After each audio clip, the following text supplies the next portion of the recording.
ုန်းကြီးတို့တွေအသက်ရှည်ခြင်းနဲ့ဆိုလို့ရှိရင် general point ကိုမြတ်စွာဘုရားပေးထားတာနော်ဒါလည်းအမှန်တမ်းအရေးကြီးတဲ့ဟာပေါ့အာယုတ္တတုတ်လို့အင်္ဂုတ္တရနိကေမှာမှတ်တမ်းတင်ထားတာရှိတယ်အာယုတ္တဆိုတာအသက်ရှည်ဖို့အတွက်အခြေအနေကောင်းများလို့ဆိုလိုတာအသက်ရှည်ဖို့အတွက်အခြေအနေကောင်းတွေလူတိုင်းအတွက်ဘာတွေလိုအပ်တယ်လဲဆိုနံပါတ်1ကတပ္ပါယကာရီအနေထိုင်အစားအသောက်အသွားအလာမိမိကိုယ်နဲ့တင့်တော်အောင်လုပ်ရမယ်လို့ဆိုတယ်တပ္ပါယကာရီကိုယ့်အတွက်အကျိုးဖြစ်စေရနေတာလဲအကျိုးဖြစ်တဲ့နေနည်းစားတာလဲအကျိုးဖြစ်တဲ့စားနည်းလုတ်ကင်ဆောင်ရွက်မှုတွေမှာလဲဆိုလိုတာကတော့ကိုယ်ချမ်းသာရေးအတွက်ထောက်ကူဖြစ်အောင်နေရချမ်းသာမှုကိုထိခိုက်စေအောင်မလုပ်ရဘူးလို့ဒီလိုဆိုတာတပ္ပါယကာရီတင့်လျောက်ပတ်အောင်လှုပ်ဆောင်ရမယ်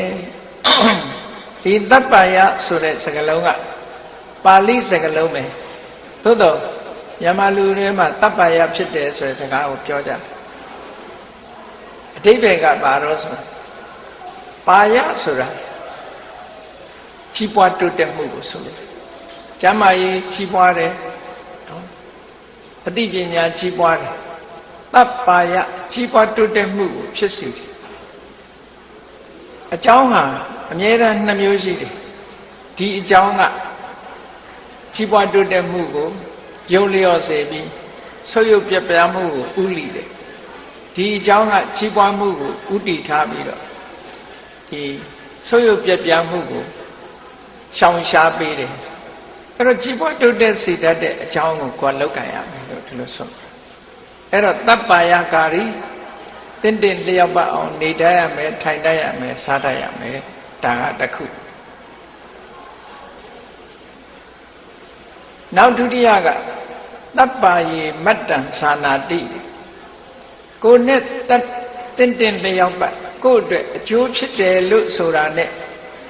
အတိုင်းအတာမသိမလုပ်ရဘူးတဲ့အတိုင်းအတာနဲ့ပဲလုပ်ရတယ်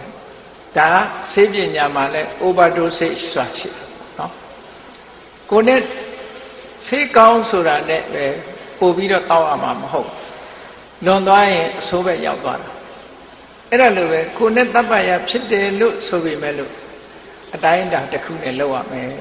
အတိုင်းအတာကိုအမြဲတမ်းသိရမယ်ဒီလိုဆိုတာနော်နံပါတ်3ကျတော့ပရိနတ္တဘောဇိကျင့်ညက်လွယ်တဲ့အစာမျိုးစားဒါလည်းနေ့စဉ်စားသုံးနေတဲ့အခါကျင့်နိုင်ခဲ့တဲ့အစာအစာမျိုးစားလို့ရှိရင်အစိတ်တောက်ဖြစ်တယ်အာယုဗေဒဆေးချမ်းနေကြတော့ဘယ်လိုပြောတော့ဆိုတော့အစိမ့်နကံရောဂမူလံနဲ့အစာမကြေခြင်းဟာယောဂအလုံးရဲ့အခြေခံပဲလို့ဒီလိုဆိုတယ်သူတို့ကအာယုဗေဒဆေးပညာနော်အစိမ့်နကံရောဂမူလံယောဂတွေဖြစ်ပေါ်ခြင်းအတွက်တကယ့်ကိုအခြေခံအကြောင်းဖြစ်တယ်အဲ့ဒီကနေစပြီးယောဂတွေဖြစ်နိုင်တယ်လို့ပြောဒါကြောင့်မို့စားတဲ့တောက်တဲ့အခါမှာအစာကြေတဲ့အစာအစာမျိုးစားပါလို့မြတ်စွာဘုရားဆုံးမတယ်နောက်နံပါတ်4ကဘာလို့ဆိုရင်အသွားလာဆင်ញင်မှုကာလစာပြီးအချိန်နဲ့အခါနဲ့သွားရမယ်သွားတဲ့အချိန်မသွားတဲ့အချိန်ရှိတဲ့ထဲမှာသွားတဲ့အချိန်မှာသွားရအောင်သွားလာနေထိုင်တဲ့အခါမှာလည်းအချိန်နဲ့အချိန်ခွဲခြားပြီးတော့အချိန်တင့်လျော်တဲ့အချိန်မှသွားတဲ့နေဒီလိုဆိုနောက်အသက်ရှိခြင်းအကြောင်းတစ်ခုကတော့ဘာလို့ဆိုဗျမ္မစာရီဗျမ္မစာရီဆိုတာမြတ်သောကျင့်ကိုကျင့်ပါလို့ဒီလိုပြောတယ်မြတ်သောကျင့်ကိုကျင့်ခြင်းဟာအသက်ရှိခြင်းအကြောင်းတစ်ခုပဲလို့တခါအဲ့ဒီနှစ်ခုမှာနံပါတ်4နဲ့နံပါတ်5ကိုနောက်သုတ်တန်တစ်ခုမှာထပ်လဲပြီးတော့မြတ်စွာဘုရားဟောတာဘာလို့ဆိုရှေ့ပိုင်းကတော့တူတူပဲတင့်လျောက်ပတ်အောင်ကိုယ်နဲ့တင့်တော်တာလှုပ်သွားလာစားတော့နေထိုင်ရမယ်တင့်တော်တော့လဲအတိုင်းအတာကိုသိရမယ်ကျင့်ညက်တဲ့အစားအစာကိုစားရမယ်ဆိုတာ ဒါရှေ့ပိုင်းကအခြေခံအကြောင်းတရား2ခု